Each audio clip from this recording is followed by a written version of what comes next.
Hi, ನಾವಿವತ್ತೆಲ್ಲಿದ್ದೀವಿ ಗೊತ್ತಾ? ಬೆಂಗಳೂರಿನ Kastur ನಗರದಲ್ಲಿರ್ತಕ್ಕಂಥ new ಆರ್ಜನ್ school ಮುಂದೆ ಇದ್ದೀವಿ. ಸೊ ಇಲ್ಲಿ ಏನಪ್ಪ ವಿಶೇಷ ಅಂತ ಹೇಳಿದ್ರೆ, ಬಸವ ಪಥ ಫೌಂಡೇಶನ್ ಆರ್ಗನೈಸ್ ಮಾಡಿರ್ತಕ್ಕಂಥ ಫ್ಲೀ ಮಾರ್ಕೆಟ್ಗೆ ಬಂದಿದ್ದೀವಿ. ಬನ್ನಿ ಏನಿದೆ ನೋಡಿ. क्या क्या था?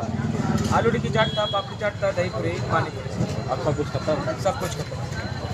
ಓ ಸೂಪರ್, ಎಲ್ಲ ಮುಗ್ದೆ ಹೋಗಿದೆ ಇಲ್ಲವಾಗಲೇ. ಸೊ ಬನ್ನಿ ಮುಂದೆ ನೋಡೋಣ. ಸರ್ ನಮಸ್ತೆ, ಏನಿದೆ ಸೂಪರ್ ಸರ್. ಏನಿದೆ ಸರ್ ಇಲ್ಲಿ ವಿಶೇಷ? ಸರ್ ಕುಲ್ಫಿ ಇದೆ, ಓಕೆ. ಸ್ಪೆಷಲ್ ಲಚ್ಚಾಮಲೆ ರಬಡಿ ಇದೆ, ಕೇಸರ್ ಲಸ್ಸಿ, ಡ್ರೈ ಫ್ರೂಟ್ ಲಸ್ಸಿ, ಸೀತಾಫಲ ರಬಡಿ ಇದೆ. ಎಲ್ಲ ಆರ್ಗ್ಯಾನಿಕ್ ಐಟಮ್ ಎಲ್ಲ ನಮ್ದೆಲ್ಲ. ಆರ್ಗ್ಯಾನಿಕ್ ಐಟಮಾ? Wow super sir. ಎಷ್ಟು ವರ್ಷದಿಂದ ನೀವು ಇದನ್ನ ಮಾಡ್ತಾ ಇದ್ದೀರಾ? ಬ್ರ್ಯಾಂಡ್ ಹೆಸರೇನು ಸರ್? ರಬಡಿ ಅಲ್ಲ, ರಾಜಸ್ಥಾನ್ ಜೋಧ್ಪುರಿಂದ. ಹೌದಾ? ರಾಜಸ್ಥಾನದಿಂದ ಬೆಂಗಳೂರಿಗೆ. ತಮ್ಮ ಹೆಸರು ಸರ್? ಶಿವ. ಹಾಂ, Shiva. Super sir. Thank you so much. Sir ನಮಸ್ತೆ. ಸರ್ ಏನಿದೆ ಸರ್ ಇಲ್ಲಿ? सर माउथ फ्रेशनर अनारदाना जीरा गोली. ಮೌತ್ ಫ್ರೆಶ್ನರಾ? ಓಕೆ. जी सर माउथ फ्रेशनर. ಸೊ ಏನಿದೆ ಅಂತ ಹೇಳ್ತೀರಾ? सर 200 का पाव किलो रहेगा. ओके.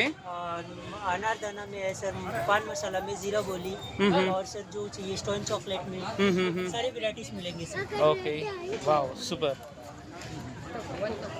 ನೋಡ್ರಿ, ಮೌತ್ ಫ್ರೆಶ್ನರು, ಎಷ್ಟು ಥರದ ಮೌತ್ ಫ್ರೆಶ್ನರ್ ನಿಮಗೆ ಸಿಗುತ್ತೆ. ವಾವ್. Red colour. ಸೊ ಬನ್ನಿ ಮುಂದೆ ಹೋಗೋಣ.